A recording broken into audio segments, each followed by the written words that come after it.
Welcome to the New Money Habits Podcast, where we talk about how to create a better plan for your money so you don't have to live paycheck to paycheck. Here are your hosts, Sarah Jones and Nino Villa. All right, Sarah. So let's talk about our next one. Now, we've talked about two money traps that seem pretty obvious. This one, I still think is pretty obvious, but I think we're starting to tip the scale a little bit away from completely obvious to maybe you don't know that you should stay away from this one. And that is debt consolidation companies, or as some people like to call them, debt consolidation companies. Because it's a little trappy. I agree. And I think we all know that these are kind of, my opinion on some things. But, the thing with the debt consolidation companies or consolidation companies, and I'll bring forth the habit again, that I think people are going and looking for these types of, and actually sometimes I'm going to back up just a second because they call them debt relief companies as well. That's another thing, debt relief company. And I think what a play on words, because they're playing into your emotions again, right? Let's relieve your debt. Well, they're not relieving any debt for you. Number one, I like to build in the habit that you identify what's important to you. And if getting rid of your debt, eliminating debt is important and that's something that you want to focus on, then let's build the habits to do that. And you can, in my experience, eliminate your debt,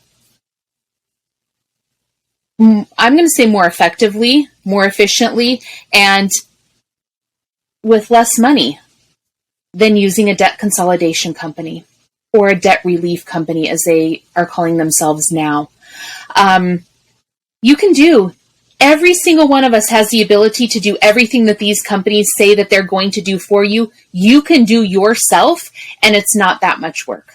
Number one. You don't need another company. You don't need to pay so many, so high of fees to have another company say that, we're going to negotiate these and we're going to put everything together for you. Every person has the ability to do that themselves. Every single one of us has the ability to negotiate some of these debts with creditors. Every single one of us has the ability to build in the habit of eliminating this debt so as that we know what types of debt we want in the future. And so we can choose, is this productive debt? Is this unproductive debt? Are we comfortable with this debt or are we not? And if we are not comfortable with it, then how do we get rid of it? That's a habit that we need to build, because if we don't build it now, then it's going to be harder in the future to determine what type of debt we want versus what we don't want.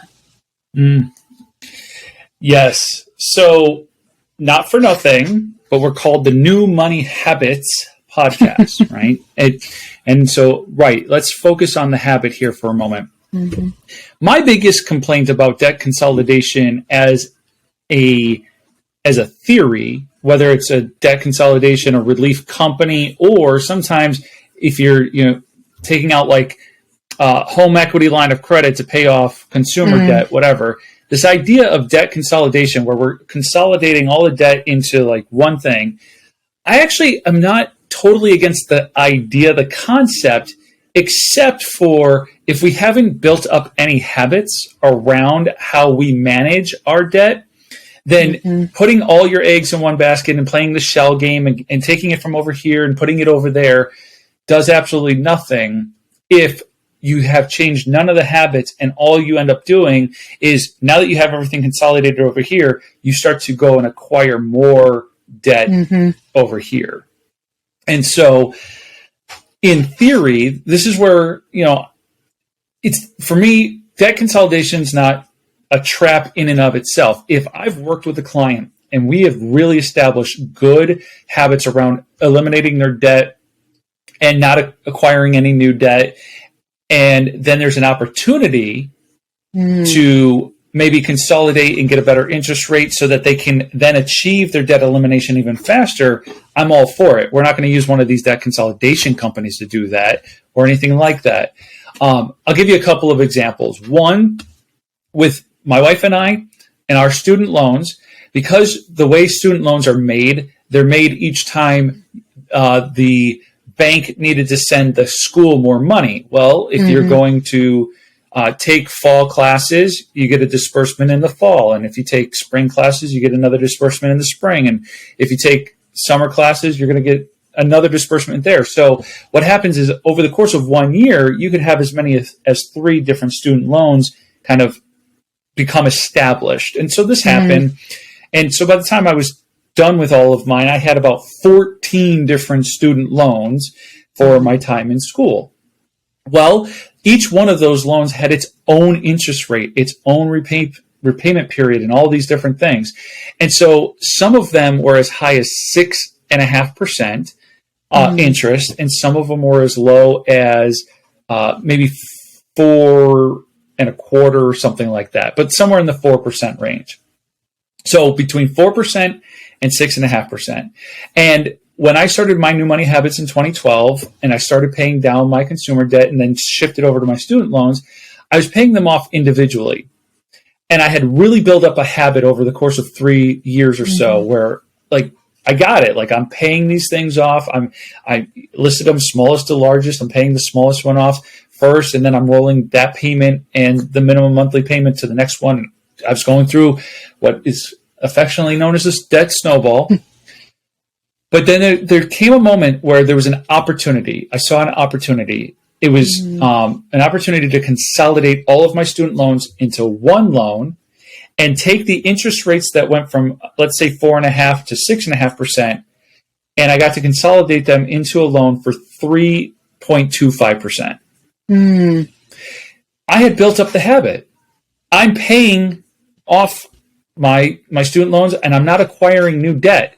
There was an opportunity to save time and money by consolidating them.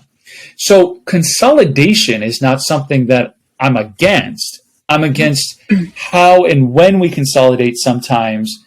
And so the other example I'll give you is working with a couple who had some significant consumer debt, and they were considering taking out money from their house, so doing a refinance, a cash out refinance, so that they could eliminate some of it was credit card debt, so high teens or low 20% interest rates. Some of it was auto loan for like 7%, whatever. And so they were considering it. And I said, we have to be careful because I want you guys to save time and money. I want you to get it. At that point, they were able to cash out refinance for 1.75% interest. Like I want you to save that money. Right. But have we established the habit? And at that point we had established a habit where you're paying all these things, you're doing what you're supposed to do, you're not acquiring new debt. So let's go ahead and let's consolidate it. But let's not use one of these debt relief companies to do it. And for all the reasons that you said earlier, like the things that they promise you can do on your own. And in some cases, let's consolidate into a smaller interest rate when we've established a habit of managing our debt well. Right. And, I think, Nino, and maybe this is going to be presumptuous of me, so I'm just going to put it out there. And if it is, then you know what? Anybody can call me out on it. It has been my experience that when people are looking for these types of companies, they are feeling overwhelmed. And I'm going to use the word quick fix. Because it feels like I'm getting rid of those things and I just have one. So I'm getting rid of all of this and I just have one. And to that I say, you're not getting rid of anything. You're transferring it, but you're not getting rid of anything. Now, I've been in situations, I've had clients that have had some debt that really weighed heavily on them. Maybe it was, from a past relationship, that they're working hard and it's, heavy emotions are tied to it. Maybe they went through a really tough period of time in life. again, some really, really heavy emotions are tied to it. But none of this is a quick fix. You're not getting rid of anything by using one of these companies, a debt consolidation, debt relief company. You're simply transferring it. And when that's the way that you're going into it, then I know that, and I feel pretty confident in saying, I know that it might not be the right fit for you because you haven't built the habits and the mindset around it. You're looking for something to you have it in your mind that you're getting rid of something, and that's really not what you're doing. And when we approach debt that way, instead of looking at it as a transfer, I think what you're doing is you're making it okay in your own mind. You're justifying it, and it allows you then to maybe make some choices that you're not going to be real happy with in the future. You're going to be going back into debt because you haven't actually identified what this action is. You haven't identified that it's a transfer of debt, not an elimination of debt. And I hear a lot of times clients say, I'm tired of making multiple payments. I just want to make one. I just want to make one payment. Well, I can feel that. And I think in the right case, if the habits are built, I too am not wholly against consolidating. But again, I think if you're looking at one payment versus multiple, we're walking into the situation with the wrong mindset. And we need to have a conversation around, why is it the multiple? You're making one payment to one thing and another payment to another. It's a little payment or a really big one. I think there's a lot that we can dig into with mindset here, but I really want to identify why it is you think that the debt consolidation is your answer, right? And why it is why that's the route that you want to take. And I try and work through that with clients first, because it's important. Absolutely. I think mindset and habits are two things that are grossly overlooked when people are even talking about consolidating their debt. They're not thinking about the habits they currently have or the habits they're trying to establish, and they're not considering their emotions and their feelings and their thoughts around like debt and all those different things. So definitely two things to explore before making the decision to do it. Because to your point, otherwise you're not really addressing the problem. You're addressing a symptom of a much bigger underlying problem. So yeah, we want you to address the problem, not just the symptoms. Right. Agreed. Cool. All right. I think we are at the tipping point of obvious to maybe not so obvious. I said with debt consolidation that we were kind of like on the cusp. I think we are going to find ourselves clear on the other end of maybe this wasn't so obvious, but we've talked about 3 traps to avoid: payday loans, timeshares, debt consolidation. And another trap that we think you should avoid, although I think we're going to have a really interesting discussion about this one, the car lease, the dreaded car lease, leasing vehicles. Oh no, it's a trap. I think this is going to be a really good conversation because we, I think, have some differing views on this. And I will say I do not have any personal experience. I have never leased a car myself.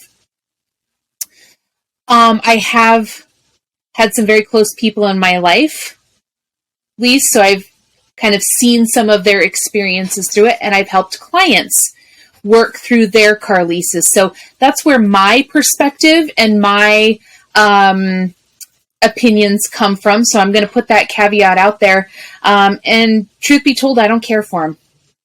I don't care for car leases.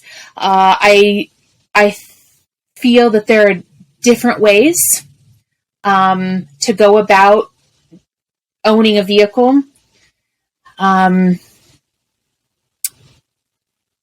I think I feel more comfortable with saying I'd rather you build in the habit of owning your own, whether you save up and you pay cash for one, or you go and get a loan.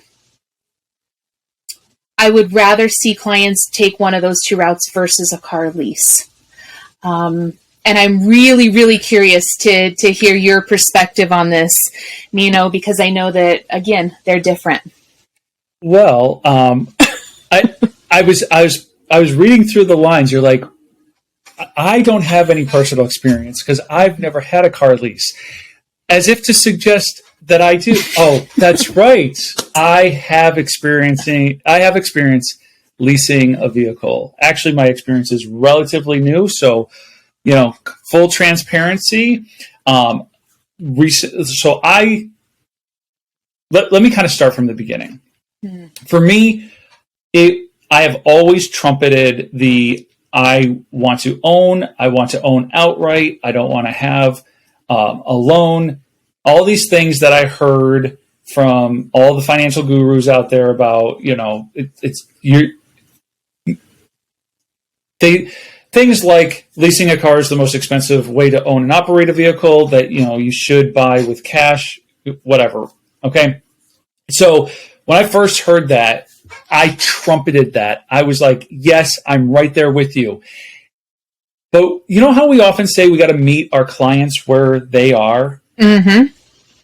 I think what it was short-sighted for me to see this in like black and white terms. And so let me kind of take you through a little bit of an evolution, if you will. Mm-hmm. So when I first heard, pay for your cars outright, don't have a loan on them, all those things, it was really easy for me to agree to that back in it was about 2011-ish, maybe a little bit sooner. But it was really easy for me to buy into that because at that time I did have a car loan that was charging me 22% interest. So I was very interested in eliminating that debt. Mm-hmm. Very interested, because that's a ridiculous interest rate. Okay. Yeah. And so I paid that car off. I bought that car in 2010, right? Maybe late 2009. We found out my wife was pregnant, and we were riding around in a Toyota Tacoma that had just a mini extended cab. So there was no way we were going to get like a car seat in it. So we had to get rid of the Toyota Tacoma that we adored, and we got a more, family-friendly Dodge Caliber, right? And if you have any idea what that looks like, it's like this little crossover sedan thing. So in late 2009, early 2010, I buy the Caliber, and this is the car that I had at 22% interest because my credit was horrible back then, et cetera, et cetera. I bought that in 2010, let's call it. It's 2022. I still have that car. It's long since been paid off. If I had a 5-year loan on it, it should have been paid off in 2015. I paid it off in 2013. I paid it off 2 years early because when I heard, hey, get out of the car payment, I was there. I was like, yes. Mm-hmm. That thing has 185,000 miles on it. You talk about wanting to drive it until the wheels fell off. Like, I got it because we found out we were pregnant with my daughter. My daughter is now going to be 13. I can totally see myself holding onto this car for another 3 years and it being her first. Like, I'm all for driving around in paid for cars. So when you hear that I have a lease, you're like, well, wait a minute. Because there was an evolution, okay? So fast forward a bunch of years. In the year 2017, we were driving around in one car for the most part for 7 years. But it was time for us to have two cars again, just with my wife getting the kids to school and all that stuff. And I've been working from home, so it's not like I had anywhere to go, but we're like, we need two cars. So I went out to the used car market, and I had enough money in the bank to buy a car, about $20,000. So I found a van. At that point, it was 5 years old. It had 60,000 miles on it. And the sticker price on it was like $13,999. So let's call it $14,000. So I had the money in the bank to pay for it. But I was like, you know what? I'm going to apply for the financing up front just because I had heard that sometimes you can get a better price on the vehicle if they know you're financing it versus if you're going to pay cash. So I'm all like, I'll let them finance it. And I have the cash to pay it off next month before I get charged even 1 penny of interest, right? Right. So I let them finance it, and I got a 1.9% interest rate because my credit was far significantly better than it had been. And when I looked at when I looked at the terms, and it was like, if you hold it for the full 5 years, the full 60 terms, and you pay this payment over the course of 5 years, you will have paid in interest $1,700. And I'm like, wait a minute, what? Because when you're buying a $14,000 vehicle and you're making payments over the course of the next 5 years, you're only getting $1,700 from me in interest? This opened my eyes to the idea of OPM, other people's money. You hear people who are wealthy talk about it, but you don't start to realize until you really start to look at interest rates, like, the interest rate makes all the difference in the world. Because at 22%, if I would have kept paying the car payment, I bought that Caliber for like $12,000. I would have paid back $24,000. I would have paid $12,000 in interest. It's nuts. But now it was significantly less expensive to borrow somebody else's money. So I was like, Now, I held on to the financing for maybe 8 months. And then I finally was just like, okay, I got to pay it off. Like, because I don't like having a car payment, right? So I paid that off early too. So then what changed? Well, that van taught me a lot. Like I said, I bought it. It was 5 years old. It had 60,000 miles on it. I bought it in 2017. In the last 5 years that I've owned it, I've put on about 70,000 miles, and I've put $15,000 in repairs into it. That van cost me $30,000. So I was like, whoa. Like, I did not come out ahead in this one. Now, I might have just gotten a bad van, but it made me really start to like think about and analyze, what did I need next for my family? And what I needed next for my family was some flexibility and some options.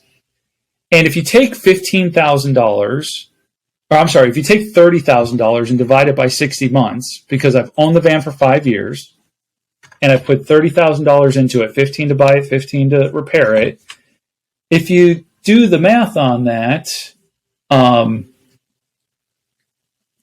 you come up to $500 a month. So I've essentially had a $500 car payment for the last 5 years, even though I didn't want one. And again, I might have gotten a bad van. It might have just been a luck of the draw.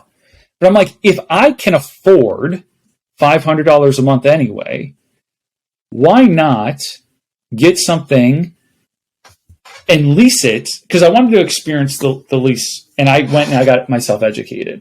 I got myself educated on what does it really mean to lease a vehicle.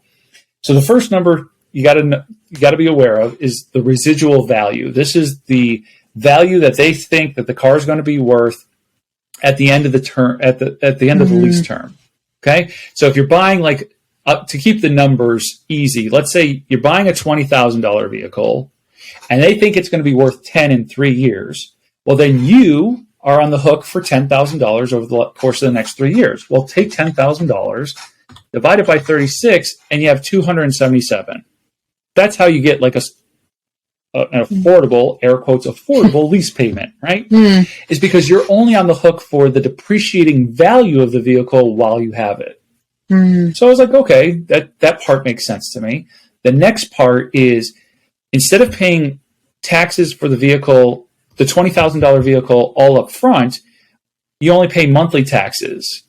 So, and again, on the part of the car that you are responsible for. So that $10,000, you pay taxes on that instead of the full 20. Okay, for me, that's neither here nor there.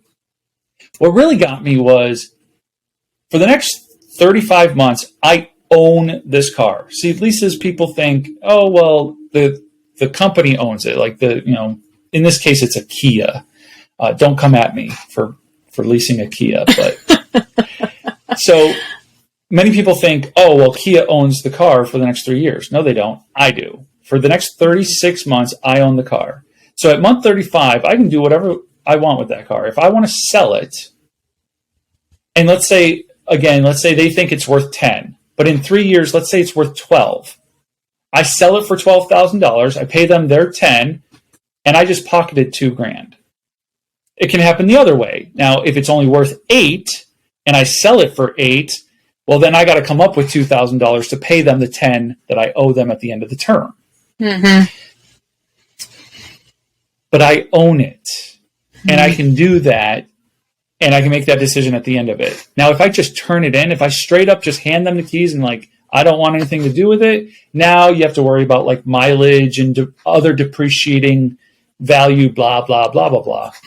But I was looking at my situation, and I thought to myself, given everything I know about my family needs right now and how those needs will change in 3 years, and how I essentially spent $15,000 over the last 5 years, I was like, you know what? For the next 3 years, I can afford this, this $10,000.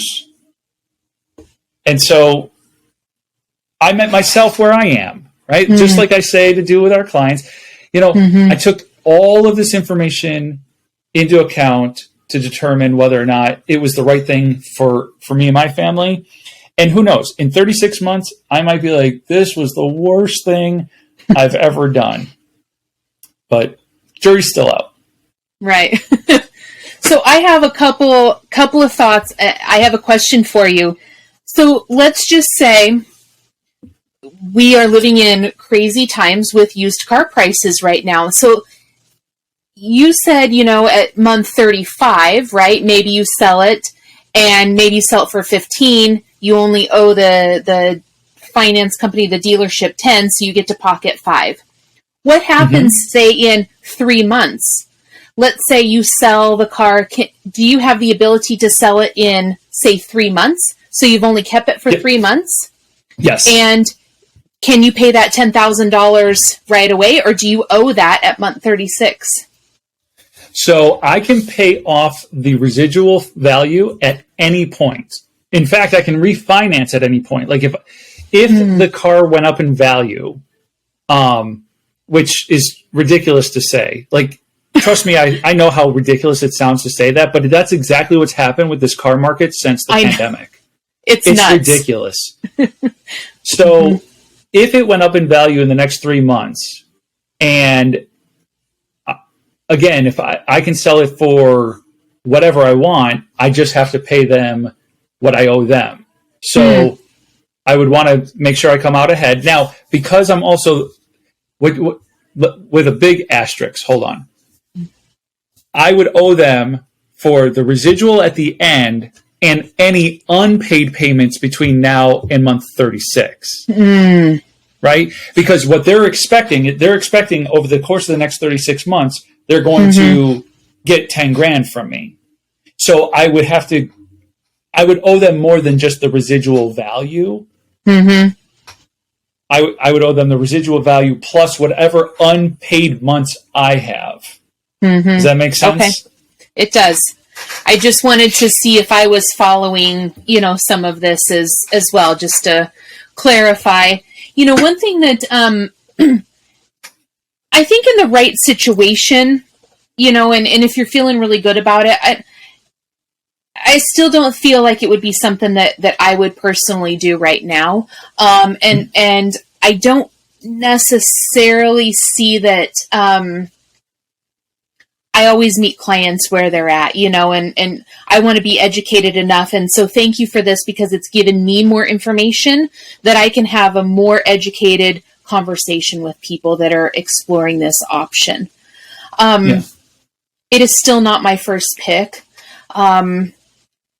But I'll add into this too, neither is buying a brand new vehicle, right? Depreciation, and these types of things that for me, I firmly believe that there's some really great used vehicles out there. that somebody else has paid the depreciation on. I don't want to, right? Somebody else has taken care of that. Nino, for me, it's interesting that you were kind of talking about the OPM, other people's money, right? Because James and I had this conversation when we bought our fifth wheel. This is used. It's a used fifth wheel, but we had the conversation about, and I know this isn't a car lease, but talking about, do we pay cash for this or do we have a monthly payment, right? Like, what are our options? And we chose to pay cash, even though the interest rate would have been, I don't remember exactly what they told us. There was a range. It would have been pretty low. Could we have kept the rest of this money that we used to pay cash for this in some type of investment that could have potentially been making more money for us? Yes. We chose not to because for me, this is where mindset comes in, right? And what really worked. I want to, for me, owning this and not having that monthly payment is one less thing that I need to worry about because I know that our maintenance costs are going to be high, right? And so for me, we went and kind of weighed all of our options, same that you did with your family, right? We weighed the options and I said, no, payments aren't an option in my life right now because I don't like the way that they make me feel. Yeah. Quite frankly. And that's a big thing. And I think people need to, whatever it is that you choose, whatever it is that people choose, really looking at how you feel, what makes sense for you, what you feel comfortable with. Why are you pursuing this particular area, this option, looking at all the options and weighing them all out, I think is really important. If nothing else, we don't necessarily agree, but what we do agree upon are those things, right? That you really look at what feels right for you in your situation, but that you're looking at all of the options and you're weighing them out very carefully. So you're making a really informed decision. And I always say, you might get 3 years down the road and say, ugh, dang, I kind of wish we hadn't have done this, or now I've learned, right? Now I might make a different decision going forward, but I don't think it would be a bad decision because you took the time to weigh out all your options with the information that you had today. And that's what's important. You trusted yourself, right? And had confidence in this decision because it makes sense today. And I think that that's what's really important. Yeah. Yeah. I think to your point, it is just about making an informed decision. And I'm not going to sit here and pretend like my decision wasn't somewhat influenced by recent experience, right? I wanted to drive the family van until it had 250 or 300,000 plus miles on it. Like if it would have allowed me to, I put a transmission in it. I replaced the transmission because I was under the impression, I'll say, that, okay, if I make this $4,000 investment in this van, that it's going to get me another 60, 70,000 miles.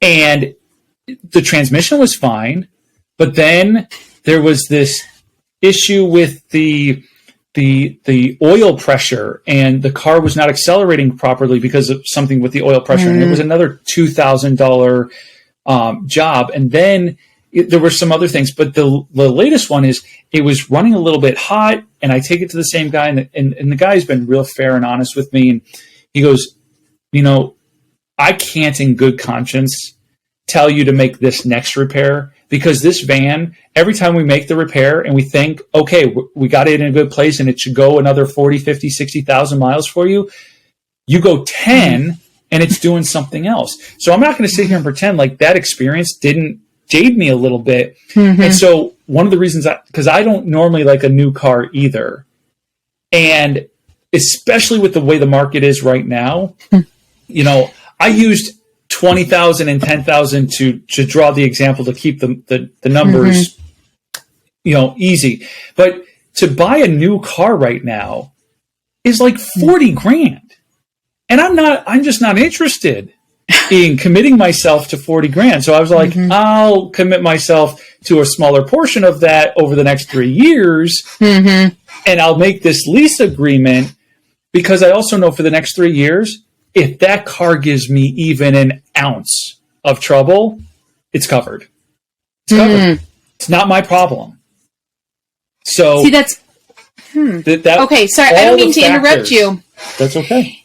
So I've got a client right now that is in a car lease, and she is responsible for all of the repairs on it. That doesn't make any sense to me, only because from what I understand, you can only lease a new vehicle, and new vehicles come with warranties. So I said earlier, don't come at me, it's a Kia, but a Kia at least comes with a 10-year, 100,000-mile powertrain warranty. If the big stuff, if it's an alternator, I'm pretty sure that's on me, but an alternator is relatively small, and it's kind of like a battery. Like, you're going to go through it. But if it's a transmission, if it's this oil pressure thing, if it's the head gaskets, that was the last one on the van. The guy was like, I got to replace the head gaskets, and that's expensive. So if it's one of those big things, it's Kia's problem, not mine. I take it right back to them, and they fix it. Yeah, this client, it was a new car, because it was a lease, and she's had multiple repairs and multiple things happening on it as we speak. And she is we're working out, how are these things going to be covered? Because it's several $1,000s, things that are not covered. She is responsible for them. And so it's questioning, she's just questioning, right? And putting all of this money into it. And I will call it a significant amount. We're not talking a couple hundred, we're talking several $1,000s. It's significant. She's younger, and, to any of us, it could be significant. Yeah. And so she's questioning, what do I want to do in the future, right? What are my options, and what do I want? And so I just love that we're having this conversation again, because it's opening my eyes, that I'm being educated. It gives me other information to use going forward, right? Yeah. And it allows, hopefully, our listeners to have maybe a different type of conversation, right? Maybe an area to explore all of them, pay cash. Do we, do go a traditional car loan route? Do we do lease? Why would each of these benefit us? How could we make them work? What does our family need? And then make the best decision from there. Right. Right. That's what I love about our conversations, right? Is, if nothing else, it's let's get educated, let's make an informed decision, and let's make the decision that's right for us. And you've said it on previous episodes, not that we have to justify ourselves to anyone else, right? As long as we're making an informed decision. What I would never want to do is, I wouldn't want people to go out and make rash decisions like, oh, well, based off of, two pieces of information, like my car is giving me problems and I want a warranty, I go out and I get a new car. Make sure you're kind of looking at everything, you're weighing all the information together, and then when you go and make the decision that you make with all that information, make it confidently and feel good about the decision that you made. Thank you for listening to the New Money Habits podcast, brought to you by New Money Habits and Keeping Up with the Joneses Financial Coaching. Submit your questions to our host by emailing podcast@newmoneyhabits.com. Be sure to subscribe to be notified of future episodes. Join our growing group of like-minded people on Facebook and follow us on your favorite platform. Music provided by Summer School.